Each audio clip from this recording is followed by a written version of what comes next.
The broadcast is now starting. All attendees are in listen-only mode. Good afternoon. On behalf of the Northeast Conference on the Teaching of Foreign Languages, I'd like to welcome you to our special webinar to support educators in this unprecedented time of emergency closure due to COVID-19.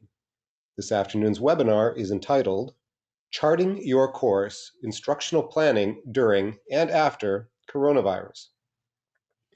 This webinar has been generously sponsored by Wayside Publishing.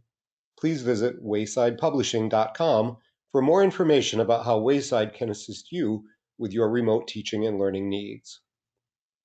My name is John Carlino, NNELL Executive Director, and I'll be hosting this afternoon's webinar along with 2020 NNELL Chair Nathan Lutz and NNELL Board Member Debbie Espedia as moderators. We are grateful to our presenter, Michelle Olah, for offering us her time and expertise. This webinar will be recorded. A link to the recording will be posted to our website when available. This webinar is scheduled to last 1 hour with 45 to 50 minutes devoted to the presenter. The remaining time will serve as Q&A with the presenter to answer your questions. Attendees are encouraged to submit questions during the webinar using the question feature of the GoToWebinar control panel on the side of your screen. Our moderators will organize these questions and share them with the presenter as relevant and/or at the end. In the event of technical difficulties, please remain connected as you are able. If the difficulties are on your end, please contact GoToMeeting customer support for assistance. If you're having trouble with the audio of the recording, then of the webinar, then in your control panel, click on Audio, and then click on Phone Call and call in on your phone. And now, please let me take this opportunity to introduce you to our presenter, Michelle Olah. Michelle is a former middle school and virtual school Spanish teacher. For the past 6 years, Michelle has had the pleasure of working with French, German, Spanish, Chinese, and ASL teachers, first as a curriculum specialist in a district office, and currently as a world language instructional coach at Wayside Publishing. Michelle is a frequent presenter at state, regional, and national conferences, and is active in the world language community. She is president-elect of NNELL, the National Network for Early Language Learning, and facilitator for LILL, Leadership Initiative for Language Learning. Michelle, thank you for sharing your time with us. Welcome to the webinar. Well, thank you very much. I'm very excited to be here today. And today will be an interesting discussion, I hope, or get you thinking about instructional planning, both now when you're kind of in the middle of this craziness, as well as afterwards, whenever that might be. And again, my name is Michelle, and I'm an instructional coach at Wayside Publishing, and you can find me on Twitter and Instagram. I'm new to that, but I'd love to connect with you and hear how you're doing. So we're going to go ahead and start. So here's my best analogy for what I feel like has really been happening during this coronavirus pandemic emergency, whatever we want to call it, right? So here's about the middle, let's say the beginning or middle of March. You are on your boat and you are minding your own business and moving along, and the weather's clear and it's beautiful blue skies, and you can see spring break like in the distance. It's like right there. And then all of a sudden, bam. Without a warning, there's a storm moving in, and there is no place for you to go. You can't plan anything, you can't dodge it, you have no choice but to go full force into the storm and hold on tight. I don't know how you all feel, but that's how I felt, right? And when you're in the middle of that storm, during that storm, you're not calmly looking at your navigational charts and plans and going forward with your journey as if nothing is happening, right? You are working to stay afloat. You're bailing water. You're trying to survive. You're grabbing all of the tools that you have at your disposal I'm dating myself, but you're going to MacGyver some of those and pull some things together that you probably never thought you would have to do in a teaching and learning situation. And not only all of that is happening, but you're also worrying about all the other boats that are in the same storm as you, right? So you know that even though you're all in the same storm, you're not all in the same boat. You're all out there on your own. And some of those boats are doing fine and some are not doing well. And some of us are doing fine and some aren't doing well. And our students, the same sort of thing. So you're using all of the tools that you have, not only to keep your boat afloat, but then you're expected to keep everybody else's boat afloat as well, right? And it really isn't until there's a lull in the storm that you can kind of stop and take stock and reflect on what's happening and what's happened and look at your charts and your plans again and figure out how you're going to keep going to your destination.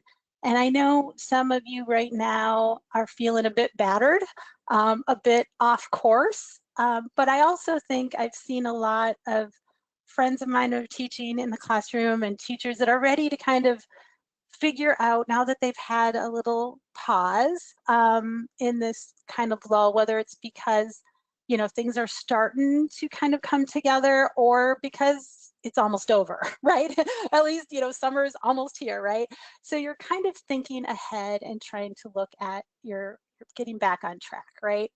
So today we're going to talk a little bit about how whenever that lull comes, whether it's now or whether it's in a month from now or a couple weeks from now, whenever that lull comes, how you can start to reflect and gather the boats around you that have been hit by the storm and go forward together with intention and intentional planning, even in the midst of all of this uncertainty and still quite a bit of stress, right? I do have to say, during the short term, teachers all over the world have just done such amazing things in the last 2 months, like pulling together, sharing ideas and tools and resources and content, learning new platforms and exploring new tech tools and Bitmoji classrooms and all kinds of stuff that's been happening, right? And the focus has really been on focusing on the what to teach, right? What are we going to teach tomorrow? That wasn't in the plan because we had a plan of what we were going to teach and that's gone now. Our plan was washed away. And how we're going to do that, right? How are we going to reach students? And now that instruction is moving to long-term planning, like we need to start looking forward, looking ahead, post-coronavirus crisis, there's a couple of questions that I think, instead of the what and how, that I'd like to suggest that we start to focus on. And maybe we're still going to do the what and the how, but bring some other questions forward to the front. And so my outcomes for you today, I'm hoping that you're going to be able to have some time to reflect on your experiences that you've had or are having with remote instruction. Understand, not that you don't know this, right, but understand the importance of intentionally planning lessons and units based on your needs of your students, your learners. Reflect on your goals for your students in order to focus instruction and to be able to apply an abundance mindset to instructional planning. So if we go back to that analogy of the storm, and we're finding a little safe haven right now to try and kind of let's stop worrying for a little bit and let's kind of regroup. And before, we're going to think back to before the storm hit. We were on track. We were going to reach our destination. And now all those boats are scattered all over the place. And there's a lot of feelings and a lot of emotion that come up with that, right? And so one of the things I think that it's really important for us to do right now is in order to really start that monumental task of getting us back on our journey and getting our students back on their language journey, is really to focus on why, okay? Why we are doing this, why we why are we teaching the content that we're teaching, right? Because I think right now, a lot of you feel like you're managers. You might feel like secretaries making phone calls, calling in and compliance and check-in, and maybe not so much, you don't feel like a teacher or a world language teacher right now. And that's okay, because this is where we're at, right? But I think when we're starting to go forward with really planning intentional instruction for our students coming up, we need really to go back to that question of why. So challenges give us an opportunity. I know it's not easy to look at it that way, but it does give us an opportunity to rethink and refocus on what matters most, right? And it gives us the opportunity to ask ourselves, why are we teaching the content that we're teaching? And it allows us to look critically past all the things we've done, our past practices, and really gives us clarity on why are we doing the things we're doing and making and the impact that we're making on our students. So we're going to look at that question a little bit and really talk about the why. Another reason why I think it's super important for us to focus on this is because when you're in the middle of the storm, it's hard to see past it, right? And so we need to deliberately reflect and step back in order to get that bigger picture again. So we're going to pause for a minute. And if you have a piece of paper, something to write on, something to write with, you're all teachers probably, so I'm sure you have a whole stack of them right next to you. But we're going to look at a vision statement, and I want you to think about this sentence that I'm going to put up here on the screen. So this is what I would like you all to do, and this is going to be probably the most difficult part of the webinar, and that's it. We're going to be quiet for a minute. I'm going to shut off my mic for about a minute and give you time to think and do this activity. So I want you to think about, what is your vision? So my vision for all of my students at the end of blank. It can be at the end of the week, it can be at the end of the year, it can be at the end of their 4 years in our program. Whatever that time period is, I want you to think, the vision for them is for them to be able to what? What do you really want them to understand and to get out of their experiences with you, so that they can, what is the purpose? What do they get out of it? So what do you want for them, and for what reason do you want it? Okay, so I'm going to hope that you are writing this down and you can take a picture of it. This is definitely a rough draft, right? This is going to be something, but I want you to try and write something down. So I'm going to give you about a minute, and I want you to think about that statement and try and write something down.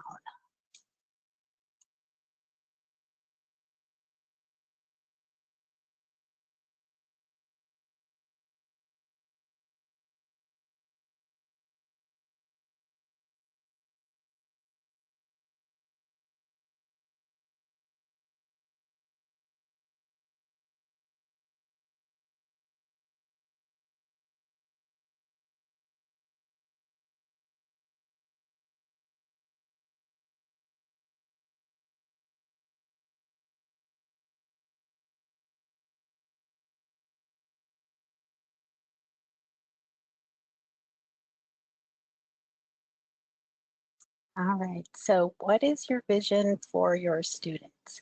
I think now more than ever, this is going to be something that you should print out, put on Twitter, make a screenshot of it for your phone, so that every time you have that question of, why did I get into this? Why am I doing this?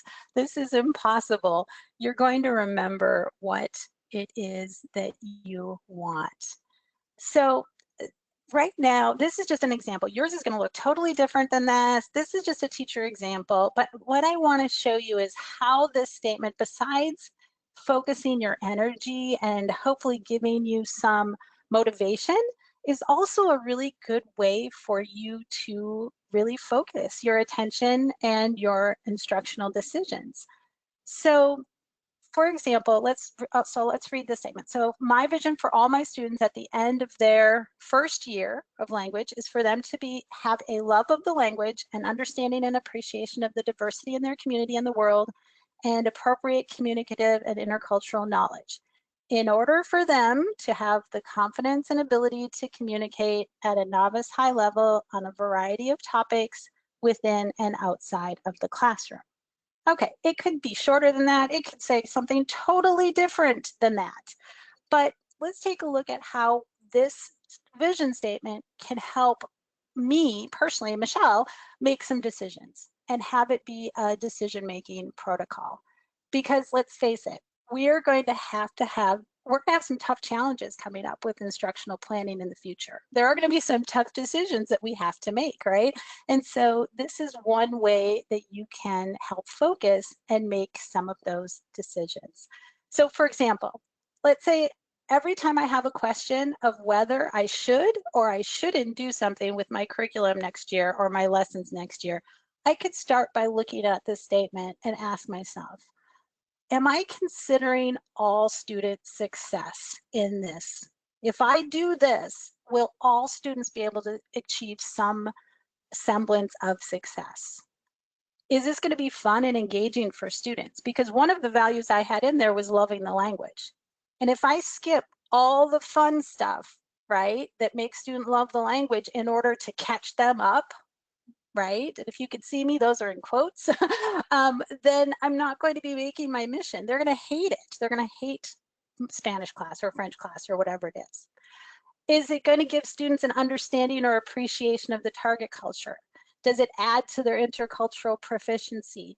Does it add to their communicative ability as far as these goals go? Okay. More importantly, I think, is if I have a question about whether I need to do something. I already hear lots of teachers saying, well, I need to reteach chapters 5 and 6 from Spanish 1 when they get to Spanish 2, for example. And there's a lot of I need to do this, I need to do that. Okay, so will my sentence, so let's say if I'm deciding, do I need to do that? Do I need to do all of the vocabulary from chapter 6, Spanish 1? Well, will it motivate my students to learn? Can I not do it? And can I still move students towards my goals that I have for them? So in other words, if I'm aiming for a certain proficiency level, can I not do that, still get them there and not have them have to go do something they should have gotten to last year, for example? Do I need all of this content, or can I just do some of it and still reach our goals, right? Does this content need to go here, or could it go someplace else, right? If it is something that is needed, is this the place that it has to go to, for example? So I did mention, before we go any further, I didn't mention, you know, check chapter 6 of the textbook or whatever it is, but I want to make sure that everybody's very clear about one thing, and this is every researcher, curriculum person, edu celebrity or whatever. I think it's pretty well agreed out there, and everybody, I want to really make sure everybody knows this, that remember, a textbook is not your curriculum, right? Your textbook is not your curriculum. It is a tool to help you, but it does not drive your teaching. You drive your teaching, okay? So let's just get that out there right away, right? So again, does that statement, that vision statement, help focus you and motivate you, right? That is how you're going to get students back on their journey and back on track, so to speak, by having laser focus in your instructional planning, not by trying to close gaps, you know, cover textbook chapters, reteach content, or things like that, right? So we are looking at, that's my vision statement, or a teacher vision statement, right? Well, I asked my son, because I'm like, if I think this was motivating and this could help me focus myself and my goals, what about with our students? Have you ever asked your students, Ted, really, why do they want to learn this language, right? So I'm embarrassed to say that my son took Spanish for a year and absolutely hated it. absolutely did not like it, was not his thing. And now he is looking at Japanese. Okay, great. I think that's fantastic. So I had him, he's 15, I gave him that sentence frame, and I had him fill it out, right? So his goal was, he said, my goal at the end of 2 years of learning Japanese is to be able to understand and talk good enough that I can talk to people who speak Japanese, and I can watch anime shows and read my comics in Japanese instead of annoying subtitles, titles, or bad dubbing in English. So that was his goal. Now, that's great that he has his goal planned, that he has his reasons for learning, right? Well, could he use that as a way to make choices in his learning as well? So if he wants to speak with other Japanese people, he's going to have to speak. If he's going to want to read his manga comics, right, he's going to have exposure to authentic resources and things like that. So I think that vision statement activity can be a useful tool, not just for teachers, but for students as well. So now that you have your why and you feel motivated, now you can really start planning the what you're going to teach in order to reach your vision, right? Starting with that end in mind, whether it's your big picture end of your vision, we need to laser focus then our attention on getting students there, right? So we're going to start with essential questions, right? Those big questions, and think of that backwards design. And then we're going to make sure our unit objectives address those questions, and the essential questions are that big vision of why, right? And then the unit objectives are going to tell students exactly what they need to know and be able to do in order to get there. And then we're going to break it down into can-do statements, which are smaller steps, right? And as we do this repeatedly, we're going to get students to our vision, right? It's not a race. It's a marathon. It's not a sprint, right? So we're going to just do that good instructional planning. After you know where you're going, then you can start talking about how will you know when we all get there. You can start talking about assessments and what is the most effective path to getting there. And you can talk about learning experiences, right? Well, we could talk about those things. We could talk about assessment and learning activities, but we don't have enough time. We could be here all night having discussions about that. So I'm going to leave that for some other webinars to dig into more deeply. In fact, if you have not watched, or if you have and want to rewatch Leslie Grand's webinar from last week on how to engage language learners in online learning, that's available at NECFL's website. More Learning with Yvonne Assessment had a wonderful webinar on May 11th about assessing for proficiency during uncertain times, and that's also available to watch. And then, of course, next week, Rebecca Bluewolf is going to have her webinar about We'll Always Have Paris and adapting best strategies to the new now.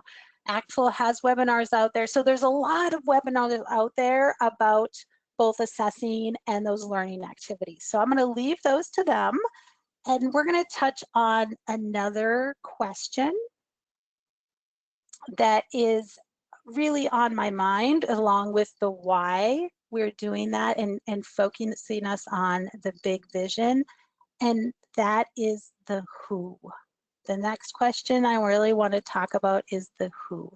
Who are your students, and how do you start intentionally planning for their very diverse needs?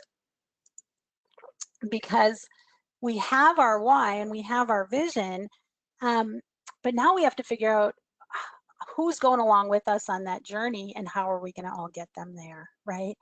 And remember, I said at the beginning too, and I think I've heard this phrase a lot, and it really is, I think, so true. And we have to just keep reminding ourselves of this, is that yes, we are all in the same storm of the coronavirus pandemic. All over the world, we're in the same storm. but not everyone is in the same boat, right? And some students and teachers for that matter basically came into the storm with a strong support system. They maybe were more well equipped to handle what they had, some tools maybe that made that transition maybe a little, not a lot, but a little smoother. And others did not have that.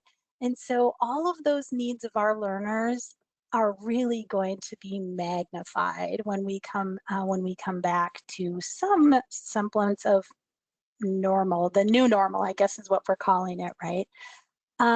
Expectations and experiences from students and teachers have been so varied on how much content was able to be allowed, was let to be allowed, how often they met, how often, if students could do synchronous or asynchronous, if you could grade things, or if it was enrichment only, or if you didn't do anything. Some districts said, no, we're not doing anything, you know, that we're not really having, it's all enrichment.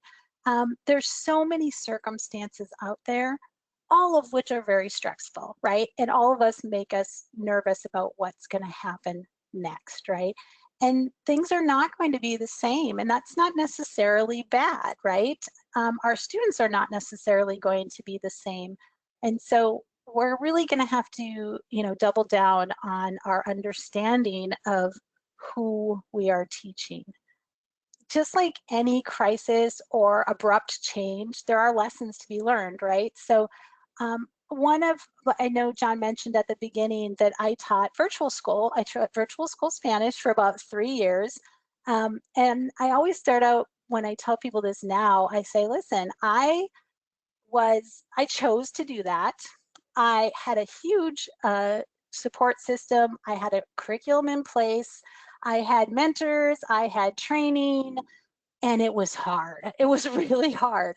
It was very hard to transition from the mentality or my mindset of being in a brick and mortar classroom to online teaching. So I know, but I don't know what you all are going through, right? But there were things that, even though it was hard, and I found that that was not really the place that I needed to be in education, I learned a lot, and I learned things that made me that would make me a better teacher if I were to go back into the classroom. And I think one of my biggest lessons that I learned, I think you'll be able to appreciate, so I wanted to share that with you, is when I taught Spanish in middle school and somebody asked what I taught, I would say, I teach Spanish. Okay, I teach Spanish students, right? Eighth grader Spanish.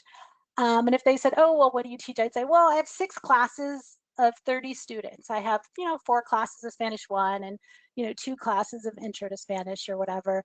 But even the way I said it, I taught 6 classes, right? And I had 180 students total, but I always said I stayed 6 classes. And that's how I thought about it, as 6 classes. And when I moved to virtual school, all of a sudden, I didn't have 6 classes of 30 students. I had 180 classes of 1 student each, right? And I'm sure you can all appreciate this now, right? And it's very true that I really had to look at the students differently. It was definitely a shift in my perspective, and one that has really stayed with me today. And so how do we make that shift in mindset to really plan how to meet the needs of all of our students, because they are all in different different places, and how do we move them all along? Because next year, when you get your new batch of students, either in person or online or some combination thereof, you're going to have 180 students, each of which had a totally different learning experience this year. Everybody had, there's not 2 that had the same sort of experience at all, right? And so how do we even begin to approach this overwhelming task of knowing who are our students so that we are able to meet their individual needs? And so I've done a lot of, just a lot of reflecting and a lot of research, and I wanted to talk to you a little bit about something I've been reading about, and that's trauma-informed teaching. So there was a great article on the Teaching Tolerance website, and that's going to be listed in the handout that's in GoToWebinar here. And it really did make an impact on me.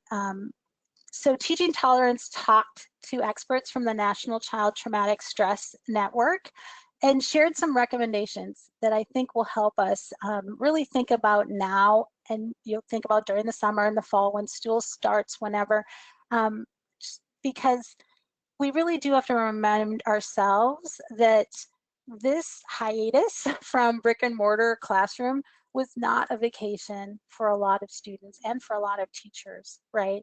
And so I think some of the things that they talked about will be very helpful. So research shows that neurobiologically, students can't learn if they don't feel safe, known, and cared for within their schools. And the difficulty right now is that their school is also their home. So all of the stress and fear and anxiety that they're feeling is going to definitely be affecting whatever it is they are or are not learning right now, right? And we know that it's not just the anxiety about the virus itself, right? It's financial strains on families and cabin fever and worrying about the future and all of the uncertainty that it is affecting students in our own lives. And these are definitely going to be a factor still in the fall.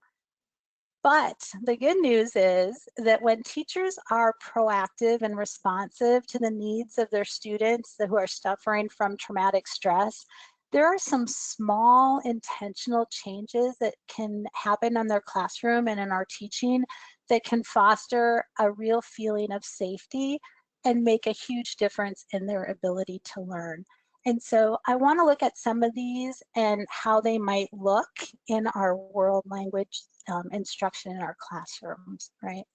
So how do we support a sense of safety in our, whether it's virtual classrooms or online classrooms next year, we're going to have the same concerns. So the first one is for this year and for next year and maybe this summer, just keep reaching out, because students really do need to be connected to a trusted adult, right? Even if they're not showing up. Okay, so keep showing up. You need to keep showing up for them, even if they're not showing up for you, right? Keep showing up for those office hours that nobody comes to, right? And I know this is a complaint from a lot of my teacher friends, right?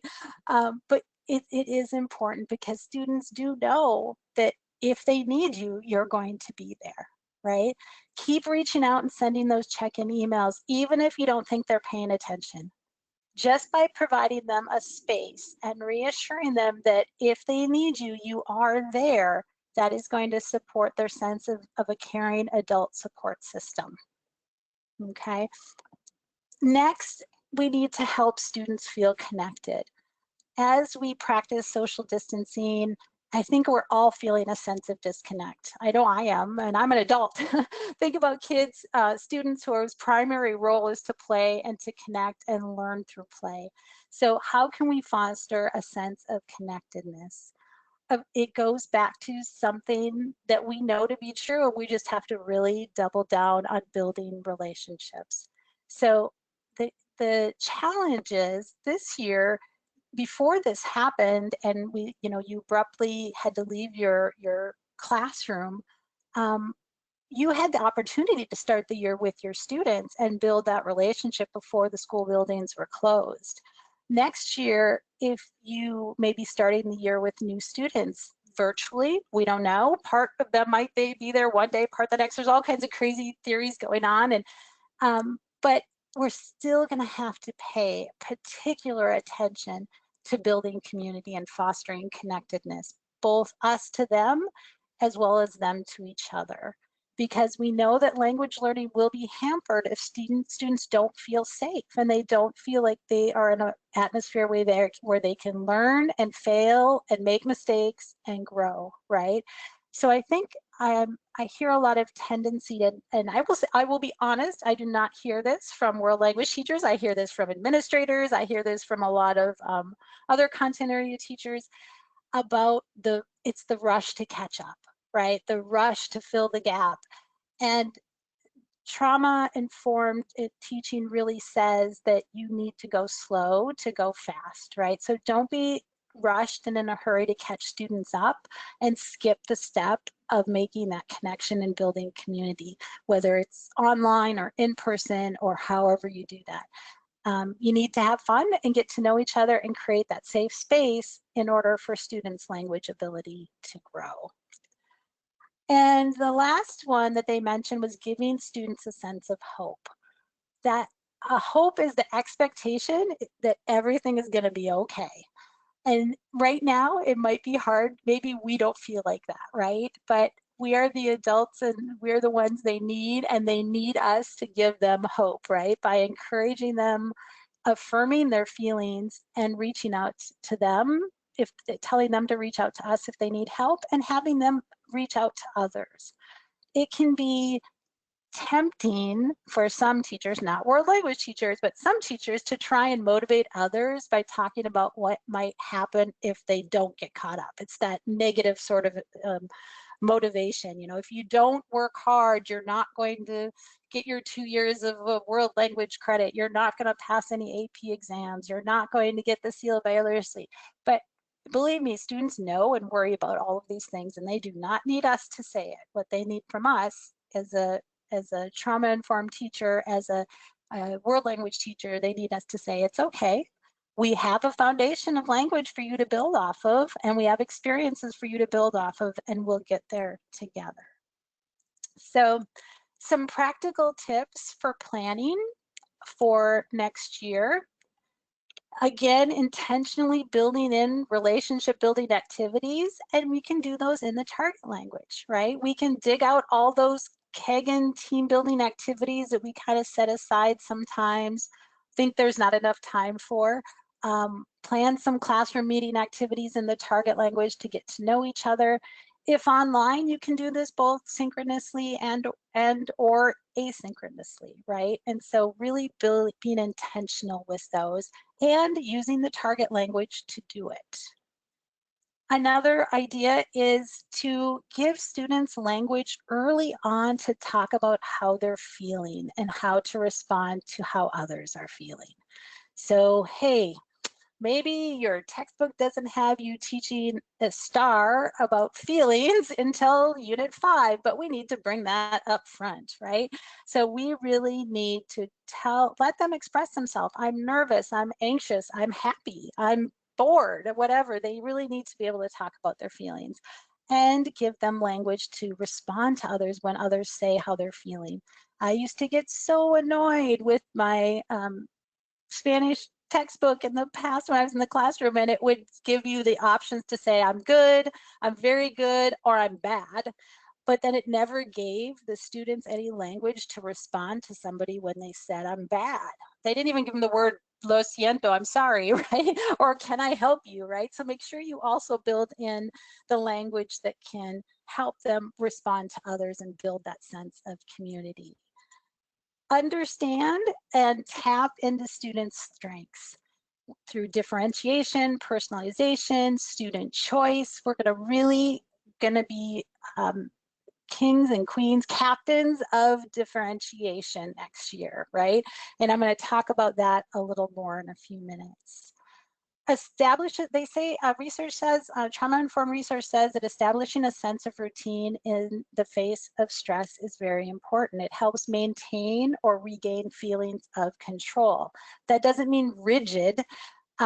Be understanding of limitations that students have, and you can be flexible, but do give them a sense of routine. They can give themselves a sense of routine as well. They can schedule their time. If you say the routine is going to be for you to do X for 15 minutes a day, you can say, when are you going to do it? When do you work best, and when are you going to do it? And then you can hold them to that, hold them accountable for that. But a sense of routine is going to be extremely important as we go forward. And adding mindfulness activities in the target language is a great way to help reduce student stress and anxiety, as well as our stress and anxiety.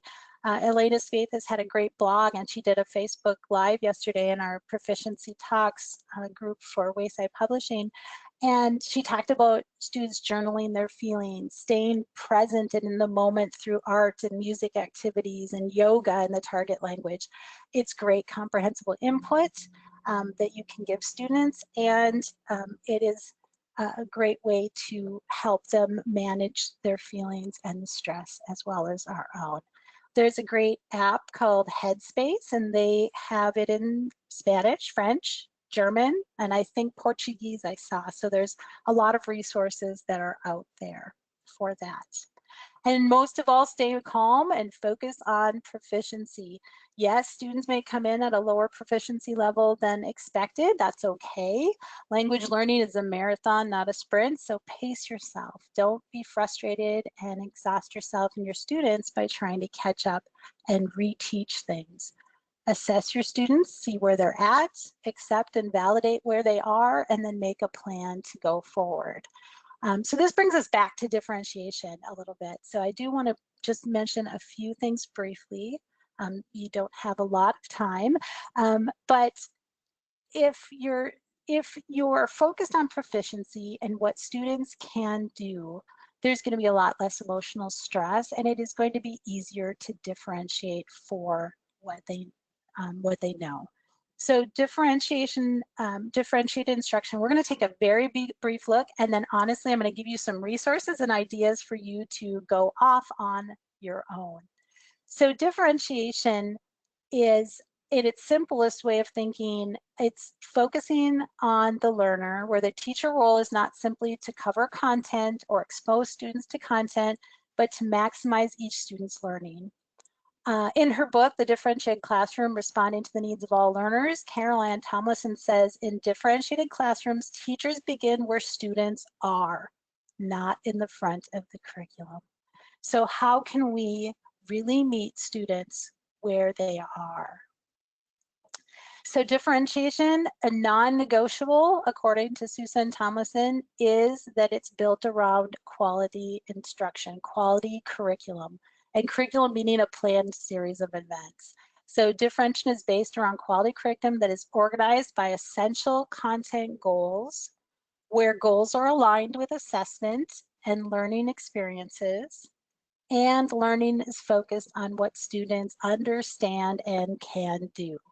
See, we've got a head start. If you're working with proficiency and backwards design, we're a lot better off than some of the other content areas that may struggle with some of these ideas.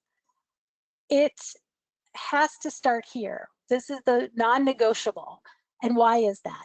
If we don't have a clear idea of where we're going and what's important and what we expect students to know and be able to do, we cannot differentiate. We cannot adjust our learning to get students to the goal if we haven't set the goal. And if our assessments are not aligned with our goals, we wouldn't know if our students got there anyways, right? And if our learning activities aren't aligned with our goals, our students won't have had the necessary learning experiences to reach the goal. So, top priority. I think there's plenty of ways you can differentiate, and we're not going to go into all of those. But some of the things to consider when looking at differentiation by readiness, because again, everybody is going to come in next year at a different readiness level. Couple important points. Readiness will change from topic to topic. So just because they're not ready in one topic doesn't mean they're not going to be ready in all of the other topics. So just kind of keep that in mind. To maximize learning, students should be challenged a little beyond their current reach, that whole Vygotsky zone of proximal development sort of thing. But as Hattie puts it, challenge is important, but challenge is relative to the learner. So it's not what you consider challenging. It's not what one student considers challenging. It's what the student themselves consider challenging. But again, here's the good news. We already have a head start when we're focusing on proficiency. In order to differentiate, teachers must have a clear understanding of what all students must know and be able to do at the end of the unit, and understand student differences in order to make adjustments in instruction. Okay, there are lots of ways that you can make adjustments in instruction. And I'm only going to give you the categories, and then I'm going to leave it to some others to help you or for you to learn yourself kind of how to do this a little bit more. It'd make another great webinar someday in the future. I hope somebody does one. First, you can make adjustments can be made to the content or this actual stuff that students are learning and the way they access it, okay, how they access it. Another way that adjustments can be made is through the process or the way that students make meaning out of the content. And the last way is for us to think about in our planning the products that students create to demonstrate understanding. Okay, so those are the three ways. And again, we don't have time to go into that, but I really want to point you to two resources that I really I think would be super helpful to you. One is Leslie Grand's website, Grand for Lang. She has an amazing section all about differentiation and tiered assessment and assignments, and it is really, really good stuff. Make sure you check that out if you have not. Another thing right now, I'm reading a book called Differentiation and the Brain by David Sousa and Caroline Tomlinson. It's a great book. It has reproducible worksheets and exercises that would make a great book study for you and your world language team next year. So on that note, we went through a lot of stuff, right? And a lot of it is, you know, kind of really challenging, and some stress may be happening when you start to think about next year, when you start to think about the task ahead of focusing instruction on the why and who your students are. And your brain may be telling you things like, it's impossible, I just can't do it. I cannot differentiate instruction for every student. I don't have the tools, the knowledge, the skills, the disposition, whatever. They're not going to be ready. Does that playlist sound familiar? I know I've run that playlist in my head before. So let's just stop here for a second and acknowledge that these are not normal times. And your fear and anxiety in this, I hate this word, but there's no other word for it, this unprecedented change in education, it's absolutely normal. In fact, did you know that our brains are programmed they're hardwired for negativity, right? They are hardwired for this. They're in their heyday. This is what they are good at, right? Our brains are programmed to protect us from failure and stress. And in order to do that, they overestimate threats and challenges because the consequences of not doing that can be serious to us, right? They underestimate our resources and they underestimate our opportunities. In other words, it's absolutely normal for us to have anxiety about this uncertain future of what our classrooms will look like, what our teaching will look like, where our students are coming from, what's going to happen. All of that stuff is perfectly normal, right? So we have to fight that actively by trying to change that story in our head. And these are I'm going to leave you with this 4 tips to have a more abundance mindset. An abundance mindset is just thinking that there are plenty of resources and opportunities, and we're not limited by our creativity and our abilities, and that we have everything we need to succeed. And that holds true for our students. So focus, and first of all, beware of your thoughts, okay? Be careful about saying things like, I can't, I don't, I'm not able to.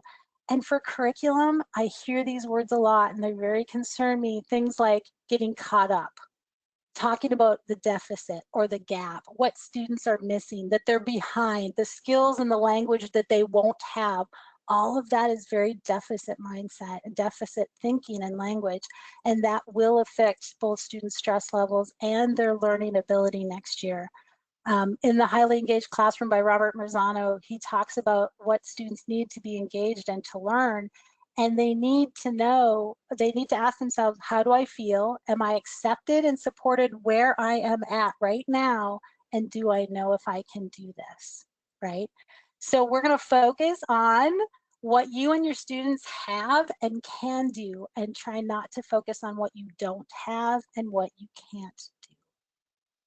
Another way to fight that negativity that your brain wants to go crazy on is just to think positive and to surround yourself with others who focus on positivity and creativity and collaboration.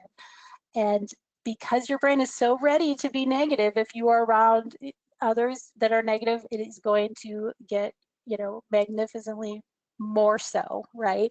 So just surround those people that have that.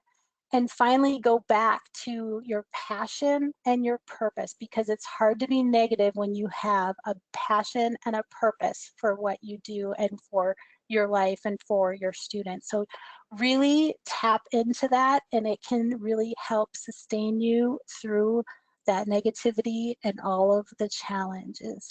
And my last bit of advice is that if you have to go over rapids, right, it's best to go with others and to have some fun.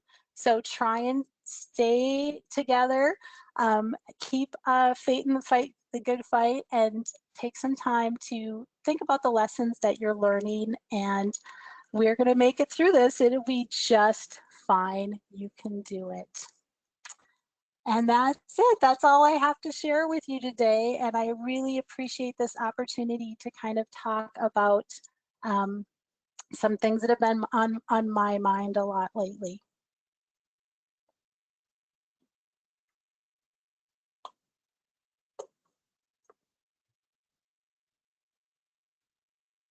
Oh, I think Nathan and Debbie, are there any questions?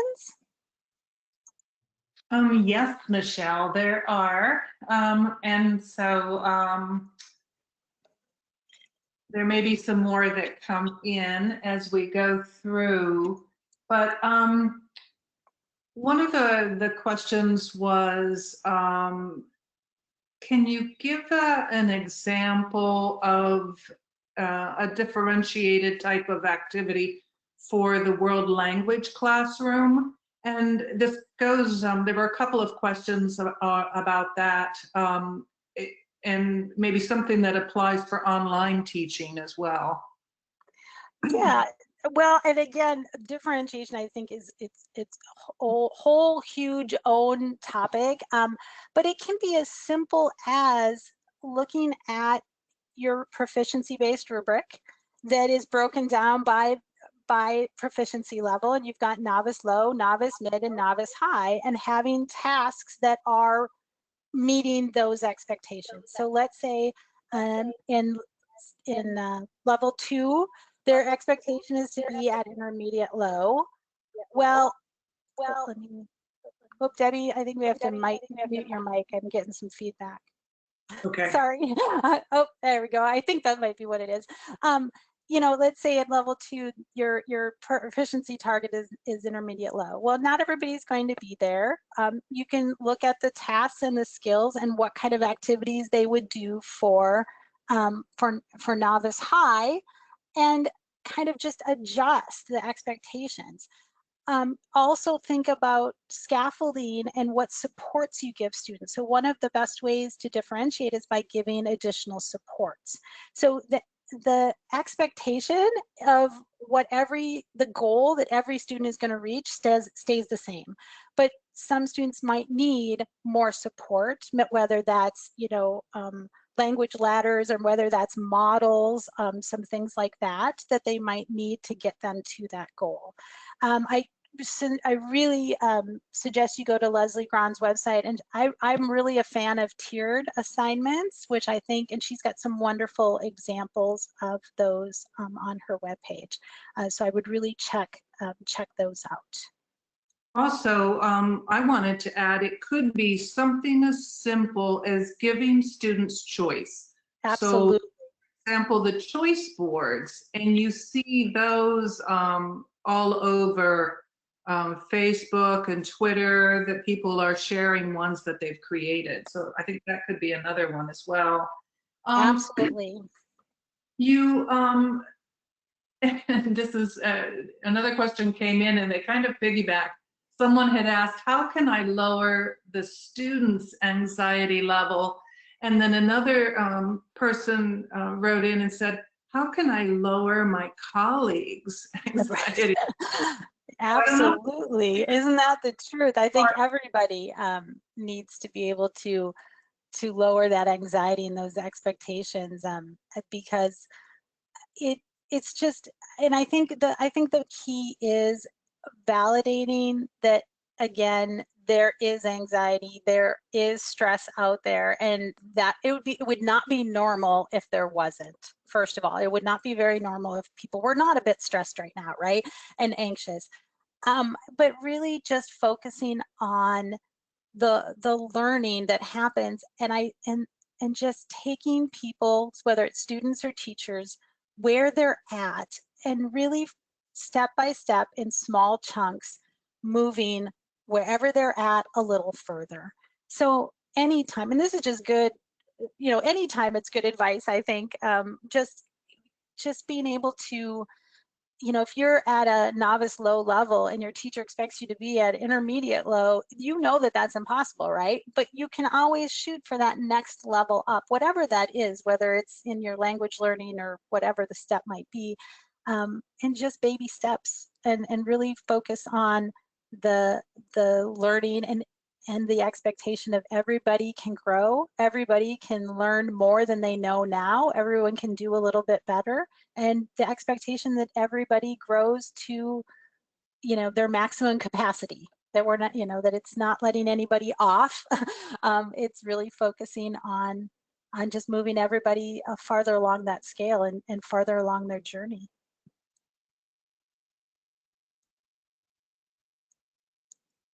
Great. Michelle, this is Nathan. I've got a question for you. A couple of people have asked, how do I, so it's differentiated. I'm going to give you the basic and a harder version. So the basic version is, how do I build community if we're not together in the first place in the fall when we go back? And then the leveled up version is, what if I'm new in a school? And this is the scenario. Yeah, Amy, I think all of those are good questions. So I will go from my own experience. So when I taught virtual school, I never met my students.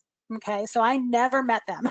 I would actually, I shouldn't say that. A few of them I got to know well enough that I went to like their cello concert, but I knew my students very well.